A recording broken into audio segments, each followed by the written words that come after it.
ಇದು ನಮ್ಮ N R circle ನ ಏನು ರೈಲ್ವೆ ಮೇಲ್ಸೇತುವೆ ಕಾಮಗಾರಿ ತ್ವರಿತಗತಿಯಲ್ಲಿ ನಡೀತಿದೆ. ಅದ್ರ ಬಗ್ಗೆ ಒಂದಷ್ಟು ಸಣ್ಣ ಪುಟ್ಟ ಸಮಸ್ಯೆ ಇಲ್ಲಿ ಸ್ಥಳೀಯರದು ಇತ್ತು. ಹಾಗಾಗಿ ಇವತ್ತು ಖುದ್ದಾಗಿ ಬಂದು ಸ್ಥಳೀಯರ ಜೊತೆ ಅಹವಾಲನ್ನ ಕೇಳಿ ಸಂಬಂಧಪಟ್ಟ ಅಧಿಕಾರಿಗಳ ಜೊತೆ ಭೇಟಿ ಮಾಡಿ ಏನೇನಾಗಬೇಕು, ಯಾವಾಗ ಇದು ಕಂಪ್ಲೀಷನ್ ಆಗುತ್ತೆ ಅನ್ನೋದನ್ನ ಒಂದು ಪರಿಶೀಲನೆ ಮಾಡ್ತಾ ಇದ್ವಿ. ಬಹುಶಃ ನಮ್ಮ ರೈಲ್ವೆ ಇಲಾಖೆಯವರು ಜೂನ್ 2026 ಮುಗಿಸ್ಕೊಡ್ತೀವಿ ಅಂತಾರೆ.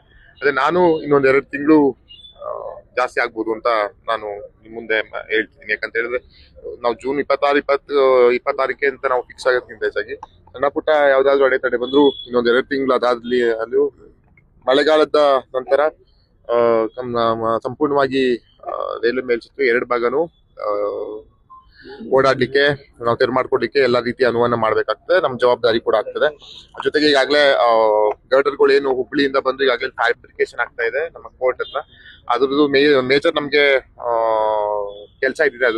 ಅದಾದ್ಮೇಲೆ ಫ್ಯಾಬ್ರಿಕೇಶನ್ ಎಲ್ಲ ಅಸೆಂಬಲ್ ಆದ್ಮೇಲೆ ಮತ್ತೆ ಒಂದು ಇನ್ಸ್ಪೆಕ್ಷನ್ ಬಂದು ಅವರು ರಿಪೋರ್ಟ್ ಕೊಟ್ಟ ನಂತರ ಗರ್ಡರ್ ಫಿಕ್ಸ್ ಮಾಡುವಂತದ್ದು ಏನು ಈ ಕಡೆ ಮಾಡಿದ್ದಾರೆ ರೈಟ್ ಸೈಡ್ಗೆ, ಅದೇ ರೀತಿ ಫಿಕ್ಸ್ ಮಾಡುವಂತ ಕೆಲಸವನ್ನ ಅವ್ರು ಮಾಡ್ತಾರೆ. ಜೊತೆಗೆ ಇಲ್ಲಿ ಸರ್ವಿಸ್ ರೋಡ್ ಲ್ಯಾಂಡಿಂಗ್ ವಿಷಯದ ಬಗ್ಗೆ ಸ್ಥಳೀಯರು ಒಂದು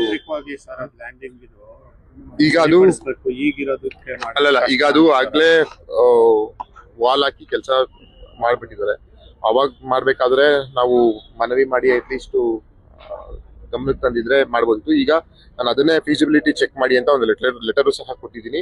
ಇನ್ನೊಂದು 7 days ಅಲ್ಲಿ ಆಗು ಹೋಗುಗಳು ಏನೇನ್ ಆಗ್ತದೆ, ಏನೇನ್ ಮಾಡ್ಬೋದು ಇದಕ್ಕೆ ಸಾರ್ವಜನಿಕರ ಹಿತದೃಷ್ಟಿಯಿಂದ ಅಂದ್ಬಿಟ್ಟು ಫೀಸಿಬಿಲಿಟಿ ಚೆಕ್ ಮಾಡ್ಸೋಣ. ಅದರಲ್ಲಿ ವರದಿ ಏನ್ ಬರ್ತದೆ, ಸಾಧಕ ಬಾಧಕಗಳನ್ನ ಪರಿಶೀಲಿಸಿ ಸಂಬಂಧಪಟ್ಟ ಮೇಲಾಧಿಕಾರಿಗಳು ಗಮನಕ್ಕೆ ತಗೊಬಂದು ಇದನ್ನ ಸಮಸ್ಯೆಯನ್ನ ಸರಿಪಡಿಸೋ ಕೆಲಸವನ್ನ ಮಾಡೋಣ.